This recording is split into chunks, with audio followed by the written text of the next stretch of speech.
On peut faire de la Guinée un paradis sur terre. Parce que la Guinée, Dieu a donné tout à la Guinée. J'ai dit tout, tout à la Guinée. La faune, la flore, tout ce que tu veux. Dieu a donné ça à la Guinée. Mais j'insiste là-dessus. Ce qui nous manque, c'est le développement humain. Bonjour à toutes, bonjour à tous. Ici, vous écoutez la voix de votre serviteur, Monsieur Thomas. Amis auditeurs et auditrices, bienvenue sur ce troisième interview avec le président du MNG, le Mouvement National Guinéen, Monsieur Rigobert Panival Bangoura, avec qui d'ailleurs je vais aborder un sujet qui me tient à cœur. Monsieur Bangoura, on va parler des flux migratoires à sens unique depuis l'Afrique vers l'Europe. Beaucoup de jeunes Africains prennent la route très dangereuse pour rejoindre l'Europe, mais malheureusement, beaucoup d'entre eux n'arrivent pas à destination, meurent sur le désert ou sur la Méditerranée. Mais on ne va pas généraliser, globaliser notre débat d'aujourd'hui, Monsieur Bangoura. On va parler le cas de la Guinée. Donc, ma question est de savoir, Monsieur Bangoura, avec vous, qu'est-ce qui empêche les dirigeants guinéens de garder cette jeunesse sur place qui est le mentor, le relais de la Guinée de demain?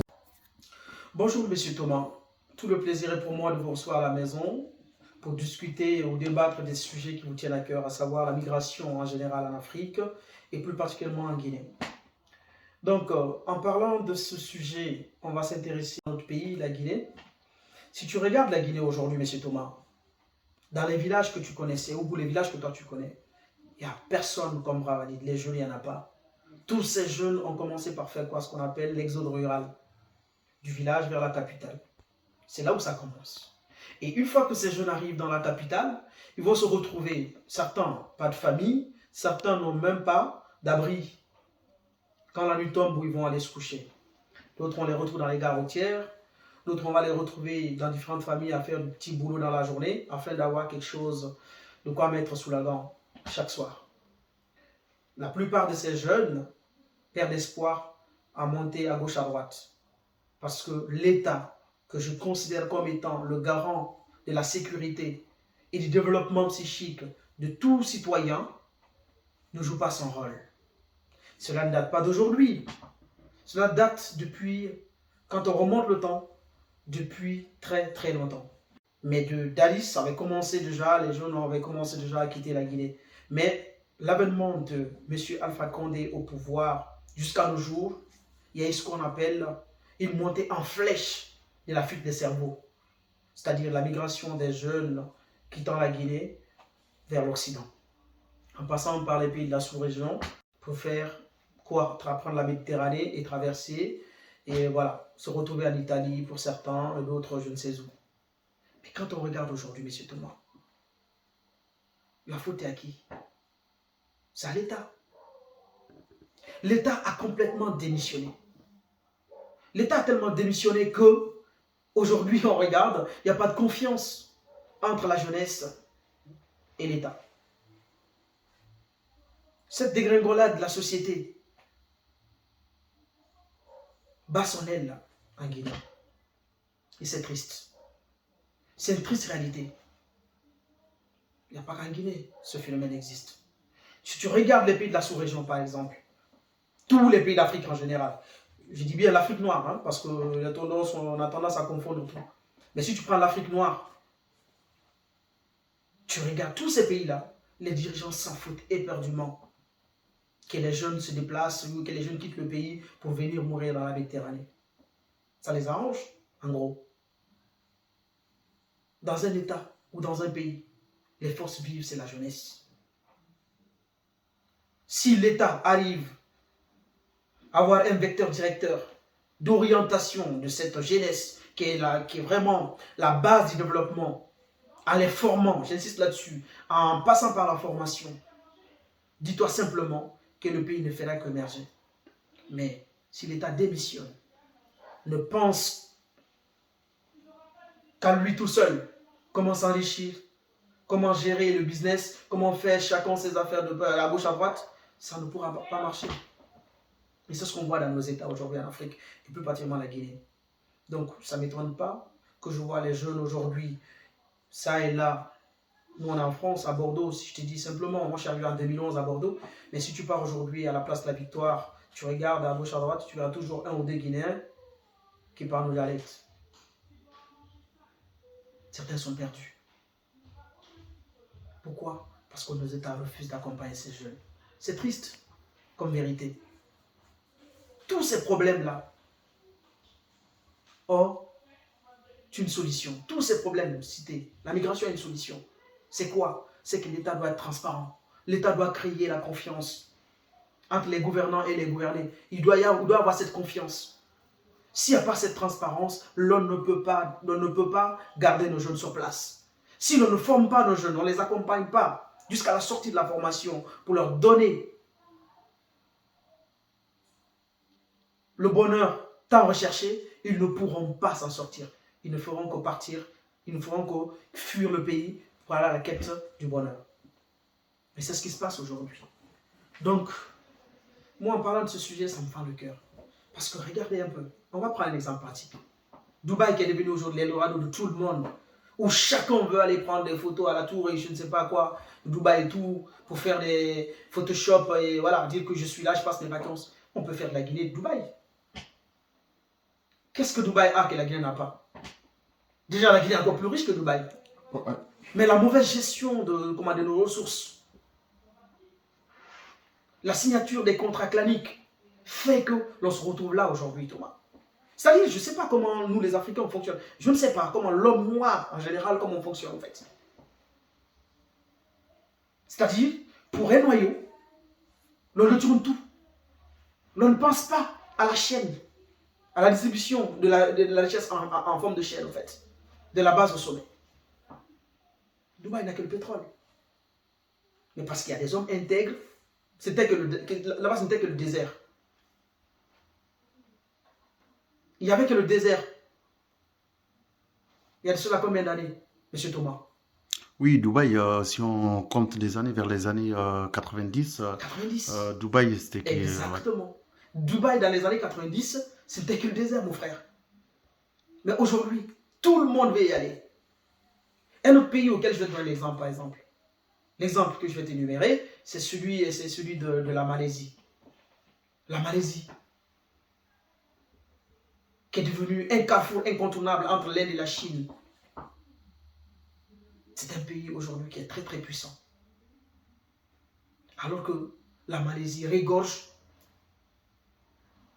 la majorité de la population est musulmane, hein, mais regorge, c'est-à-dire c'est un carrefour multi-ethnique. Mais chacun y trouve son compte. Chacun y trouve son compte.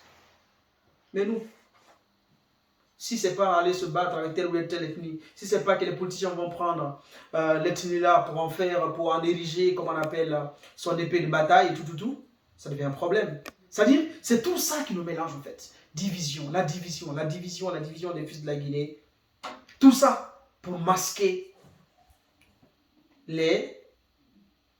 la mauvaise gestion des uns et des autres. Quand ils ont fini d'embrouiller tout le monde, allez, ils passent par l'ethnie, ils se battent, c'est-à-dire ils vont se coller à l'ethnie pour pouvoir maintenant dire ça et là, voilà ce que j'ai fait, voilà les comptes, ainsi de suite. Je ne cite le nom de personne, loin de là. Mais tant que l'Africain, l'homme noir, de peau, comme toi et moi, n'a pas compris ce système-là, on ne pourra pas s'en sortir. Que les Noirs qui mènent dans la Méditerranée, que les jeunes Noirs qui mènent dans la Méditerranée. Certains prennent la route, ils ne savent même pas nager. Tu les mets dans la piscine qui est dehors, là, ils ne pourront même pas te faire la nage de 2 mètres. Ils ne pourront pas. Mais pourquoi ces jeunes-là prennent le risque de quitter leur pays? C'est parce qu'ils ont perdu espoir. Ils ont perdu espoir. L'État ne joue pas son rôle. Le rôle moteur que doit jouer l'État, il ne le fait pas. Il ne le fait pas. Posez les bases. Ne mettez jamais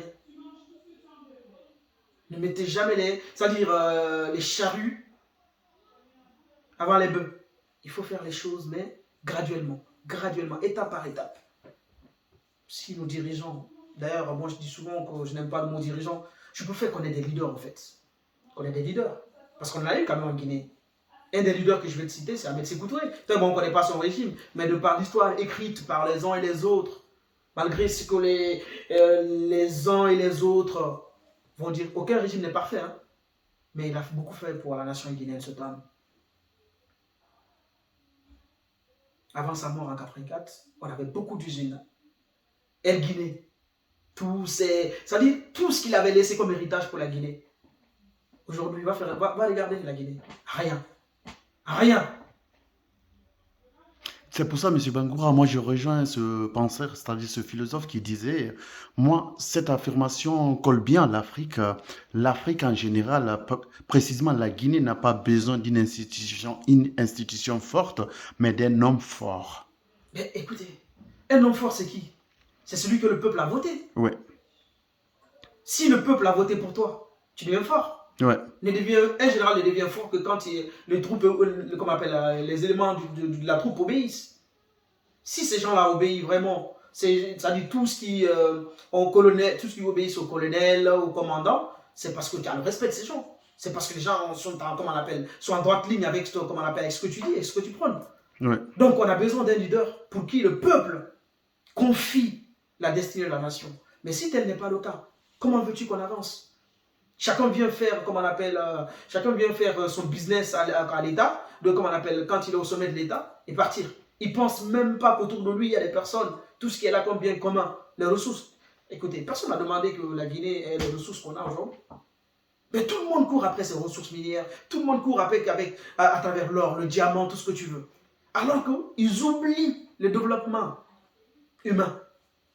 Si tu n'as pas accepté en tant qu'État de former la jeunesse, tu ne peux pas développer ton pays. Tu vas beau faire, tu vas appeler les technocrates du monde, ils vont venir, ils vont faire ce qu'ils vont. Quand ces gens-là viennent, ce qu'ils vont faire, ils vont faire que du business. Que du business.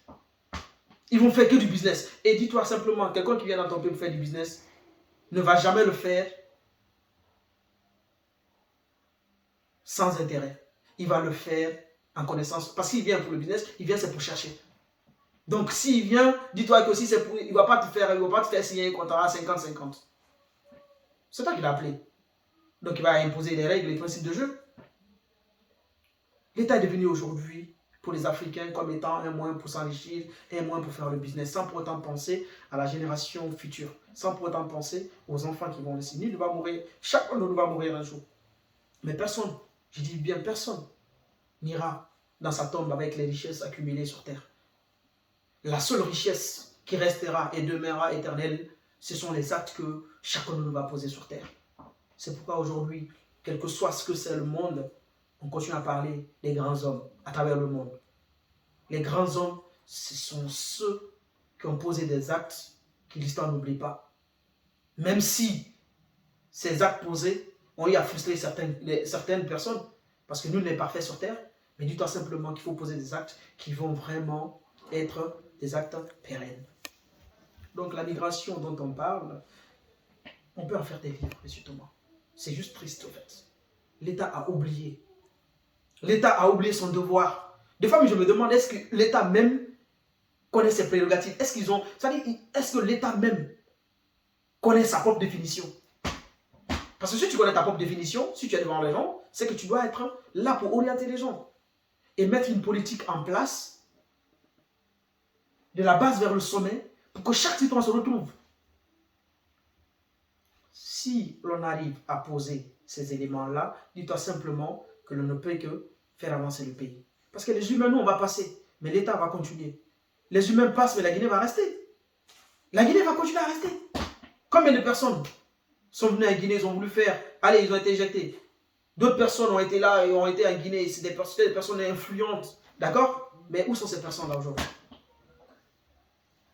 Ils sont dans les tablettes de l'histoire qu'on ne peut même pas lire. Je préfère être du côté des personnes où quand je ne suis pas là, qu'on parle de moi, dans le bon sens, ou des actes que j'ai posés, qu'on me reconnaisse par les actes que j'ai posés, et non qu'on me reconnaisse par mes enfants. Moi, je vais être de ce côté-là. Mais ce qui est triste à dire pour le continent africain en général, et plus particulièrement en Guinée, sur ce qu'on voit en longueur de journée, tous les jours que Dieu fait, les médias n'en parlent pas, sur la migration, on n'a que nos yeux pour pleurer. Mais si l'on prend le phénomène inverse aujourd'hui, M. Thomas, que ce soit les Occidentaux, les Français, les Italiens, tout ce que tu veux, dans l'Europe ici, ce sont eux qui prenaient la Méditerranée pour migrer en Afrique. Dis-toi qu'il suffit seulement qu'une personne meure. Deux, ils trouvent la solution. C'est ce que les Chinois ont compris. Ils savent qu'en Afrique, les dirigeants ont démissionné de la formation des jeunes. Donc quand ils viennent pour investir, ils viennent avec leur main-d'œuvre. Ils viennent avec leur main-d'œuvre. Un Chinois vient pour construire ton palais, ce sont les Chinois eux-mêmes qui seront les maçons, les électriciens, tout ce que tu veux. Mais si on forme, par exemple, nos jeunes dans ces différents domaines-là, tu penses qu'un État peut imposer quelqu'un qui vient investir, va imposer son veto? Non. Ça se discute, ça. De tête à tête, sans complexe d'infériorité. Vous discutez des modalités qu'il y a, et en fonction de ces modalités, l'on essaie maintenant de poser les bases pour dire voilà aussi le contrat ou pas. Les jeunes se plaignent, ils ne sont pas formés. Et je comprends ces gens-là qui viennent avec leur main-d'œuvre. Parce que nous, il n'y a pas d'école professionnelle pour former les jeunes à devenir des maçons, des électriciens, des peintres, des carreleurs, tout ce que tu veux. Pour eux, ça dit, en Afrique, même pour eux, ce n'est pas des métiers, ça. Alors que ce sont ces personnes-là qui peuvent développer notre nation. Donc, on laisse nos jeunes partir, mourir dans la Méditerranée. C'est un sujet, je te dis simplement, M. Thomas, on va en parler. Matin, midi, soir, on ne va pas terminer. C'est juste triste pour l'Afrique. Et ça, tant que nos gouvernants africains, j'ai dit les gouvernants africains n'ont pas compris que le développement passe nécessairement par la formation des jeunes et que cela doit être un élément fondamental pour eux. Ajouter à ça maintenant la transparence, la gestion du bien public, créer la confiance entre la population et eux, on ne pourra pas décoller. L'Africain n'aura que les yeux pour pleurer. Monsieur Thomas. Ok, Monsieur Bangoura, moi je suis vraiment d'accord avec tout ce que vous venez d'étaler, mais j'aimerais dire, est-ce que nous, la jeunesse, n'est pas aussi responsable de l'accroissement de ce flux migratoire via les réseaux sociaux qui poussent d'une part, ceux qui sont restés au pays, de dire, bah, écoutez, c'est vrai, l'Europe, c'est l'Eldorado. Mon ami qui était là avec moi, regarde ce qu'il vit aujourd'hui. Donc, si on fait vraiment une analyse de fond en comble, d'une part, ceux qui ont réussi à rentrer à destination sont aussi manipulateurs des autres qui sont restés au pays pour les motiver de prendre les mêmes routes, les mêmes trajets, malgré le nombre pléthorique qui reste sur la Méditerranée. Notre responsabilité en tant que jeunes, en parlant de ce sujet qui est la migration, tout à l'heure on a parlé de nos gouvernants qui ont démissionné à travers l'Afrique, plus particulièrement la Guinée. N'oublions pas qu'on a aussi une part des responsabilités. Si je prends 100%, je dirais simplement que l'État a 70% de manquement et nous jeunes qui avions la chance de quitter et venir par exemple en Europe, on a aussi notre part des responsabilités. Si je dis ceci, M. Thomas, je vais l'expliquer en 2 ou 3 lignes. Notre manque d'honnêteté, notre malhonnêteté intellectuelle à travers les réseaux sociaux c'est-à-dire ça pousse les jeunes à travers les images qu'on diffuse sur les plateformes Facebook, Twitter et tout ce que tu veux, ça pousse les jeunes aussi à quitter. Parce que quand tu es dans la frustration, tu prends des photos à la Tour Eiffel, tu fais croire à ton frère, à ton jeune frère que tout va bien, que tu vis une vie une vie meilleure ici, alors que tel n'est pas le cas, tu ne dis pas la vérité, ça va forcément pousser les gens à quitter. Donc, on a aussi notre part de responsabilité. On a parlé de l'État, bien sûr. Mais je te dis, si on prend 100%, 70% à l'État et 30% pour nous les jeunes. Parce qu'on ne dit pas la vérité à nos frères jeunes, à nos frères jeunes sœurs qui se retrouvent au pays, qui sont au pays. Nous, on est là, on se dit que tout va bien, alors que non. Tu vas voir quelqu'un qui va aller à gauche, à droite, porter une veste, et aller prendre une photo, faire croire à son frère que tout va bien. Alors que non, la vie de l'Occident est très, très, très difficile. Il faut y vivre pour comprendre. Tant que tu n'as pas foulé tes pieds ici, tu ne comprendras pas. Je te dis, si aujourd'hui on me demande qu'est-ce que je peux prendre de l'Europe pour amener en Afrique, il y a 2 éléments. 2 éléments. Donner la chance à chacun d'aller se former. la santé pour tous. Tu es malade, tu n'as pas des sous, tu vas te soigner. Ça, je prendrai ce copier-coller, faire en sorte de le mettre en place. Mais dire que la vie est facile, non, la vie n'est pas facile. Chacun a sa chance, hein? Mais osons dire la vérité à nos frères et sœurs qui sont derrière nous, qu'on a laissé au pays, que la vie n'est pas du tout ce qu'ils prétendent ou ce qu'ils voient dans les réseaux sociaux. C'est pas du tout ça. Donc, on a notre part de responsabilité. Je crois qu'il faut que l'État et les jeunes fusionnent, c'est-à-dire mettent tout en œuvre dans une même calebasse pour pouvoir mélanger tout ça et en faire un profit. Un profit quoi? C'est-à-dire faire en sorte que les jeunes n'arrivent pas à bouger comme ça. Aujourd'hui, il y a tellement de fuites de cerveau. Il y a beaucoup de jeunes Guinéens qui ont étudié à travers le monde, qui sont là, mais qui n'osent même pas rentrer. Pourquoi? Parce qu'on ne crée pas les conditions d'intégration, comme on appelle, propices pour ces jeunes-là.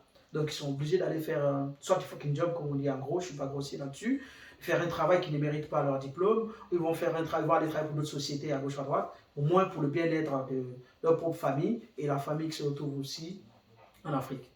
Donc, tous ces éléments-là, il faut que l'État bouge pas derrière la confiance, il faut que l'État crée vraiment cet élément central de communication vrai entre les gouvernants et les gouvernés pour éviter cette fuite de cerveau et des bravadis dans notre pays. Donc, on a parlé de l'État qui a sa part de responsabilité, d'accord? Et même si mon jugement n'est pas exhaustif, mais dis-toi simplement que je mets 70% des responsabilités pour l'État, mais nous aussi, on a notre part de responsabilité qui est à 30%, qui fait que le fait qu'on ne dit pas la vérité à nos frères et sœurs, qui se retrouvent au pays, que ce n'est pas évident, on les envoie des photos, on les ment, on ne dit pas la vérité, tout ça pousse certaines personnes à prendre la route, dit mais écoute, il est là-bas, par jalousie, ils viennent aussi, mais beaucoup de ces jeunes-là meurent dans la Méditerranée, et c'est ce qui est triste. Donc l'Africain, l'homme noir doit comprendre qu'être sincère commence d'abord par soi-même, et que pour bâtir nos différents États, il faut cette fusion, il faut ce mixage collectif entre tel ou tel et réunir toutes les intelligences pour fédérer autour des noyaux afin que l'on puisse avancer. C'est d'où d'ailleurs le credo du MNG, fédérer toutes les intelligences, donner la chance à chacun de prendre parole et dire ce qu'il y a, amener son génie au sein du MNG pour faire avancer la Guinée. Donc si je prends la parole, me poser cette question, je ne veux pas que blâmer l'État. Il y a aussi d'autres part de responsabilité en tant que jeune. Disons la vérité à nos frères et ceux qui sont derrière, leur dire que c'est compliqué, c'est pas évident, d'accord? Même s'il y a des canaux où chacun peut aller se chercher à gauche à droite, mais tout ça, disons la vérité. Et unissons-nous, évitons cette division, évitons cette manipulation qui est un élément vraiment un facteur résus pour les politiciens, les faux politiciens, je dis bien, hein, parce que si on est vrai, on ne va pas s'abattre à son ethnie pour faire de la politique. Parce que quand on est au pouvoir, on est pour tous les fils et filles de la nation. Je dis bien la formation qui pourra sauver les générations futures. Et tous les Guinéens doivent s'atteler à ça. Tous les Guinéens doivent s'atteler à ça. Cela ne se fera pas dans la division. Cela ne se fera pas dans la manipulation. Cela ne se fera pas par la non-transparence. Cela se fera dans la confiance entre les gouvernants et les gouvernés. Si l'on arrive à réussir ce pari, dis-toi que le reste n'est que l'eau qui coule pour le développement de la Guinée. Je vous remercie et je vous dis à bientôt, M. Thomas. Merci. Merci pour le temps concentré, M. Bangoura Rigobert Panival, président du mouvement national guinéen en abrégé MNG. Et merci à vous, auditeurs, auditrices. Et c'est comme ça prend fin notre 3e numéro. À très bientôt, Inch'Allah. Merci à tous et à toutes.